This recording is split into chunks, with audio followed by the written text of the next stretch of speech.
KKR এর খেলা দেখেছো যে একটা ছোট্ট সিদ্ধান্ত কিভাবে ম্যাচের মোড় ঘুরিয়ে দিল?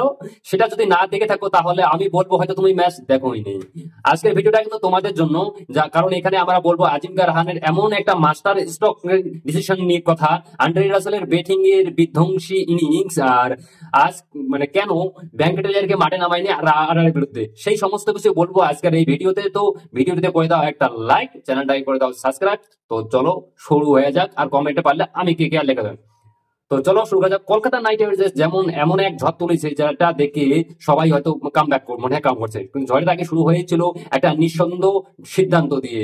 আজিঙ্কা রাহানের এক দুর্দান্ত মাস্টার স্ট্রোক, সেই সিদ্ধান্তটায় নিয়ে ভেঙ্কটেশ আইয়ারকে মাঠের বাইরে রেখেছিল, কিন্তু হ্যাঁ 23 কোটি টাকা দিয়ে প্লেয়ারকে কিনিয়ে ভাই তাকে বাইরে রেখেছে। তাকে নিয়ে আলোচনা সমালোচনা চলছে, তাকে একেবারে সাইড করে দিয়েছে রাজীব গান্ধী। চতুর্থ নম্বরে এসেছে আঙ্কিতিশ রঘুবংশী, যিনি 31 বলে একটা 44 রান ইনিংস খেলেন, এবং কেকেআর এর সেই কেকেআর এর ব্যাটিংকে মজবুত করেছে আঙ্কিতিশ রঘুবংশী। খুব ভালোই আঙ্কিতিশ রঘুবংশী তারিফ করতে হবে।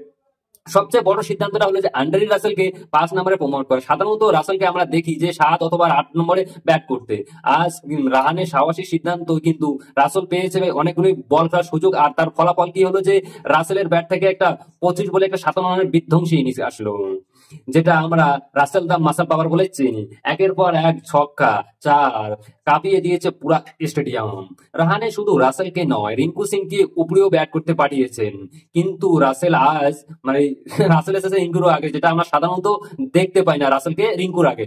ভাই এতদিন যেটা আমরা পরিকল্পনা করতাম সেটা বাস্তবে পূর্ণ হয়েছে। ভাই এটা স্পষ্ট যে কেকেআর এর এমন একজন ক্যাপ্টেন রয়েছে, সিরাজ আইয়ারের কে বাদ দিয়ে আজিঙ্কা রাহানে কিন্তু ভাই ভালো ক্যাপ্টেন। তার কারণ দেখো এমন কিছু বোল্ড রয়েছে যেটা প্লেয়ারদের ভাই মুখ সিদ্ধান্ত দেখেই নেওয়া নয়, সাহস করে ভাই রং বদলে দিতে পারে আজিঙ্কা রাহানে। দেখো আজিঙ্কা রাহানে যদি মানে ভেঙ্কটেশ আইয়ারের যদি পারাইতো, আমার মনে হয় না যে এতগুলা রান হইতো। আর এতগুলা রান না হলে তো দেখতে পারতো লাস্টে আমরা 1 রানে জিতেছি, তো ম্যাচটা আমরা হেরে যেত। ভাই এটা একটা সব থেকে মাস্টার স্ট্রোক চাল যদি ছিল আজিঙ্কা রাহানের, তাহলে এটা রাসেলকে 5 নম্বরে পাঠানো, আর রাসেল এসে তার বিধ্বংসী ইনিংসটা দেখিয়ে দিল ভাই। তো দেখি নেক্সট ম্যাচে কি হয়।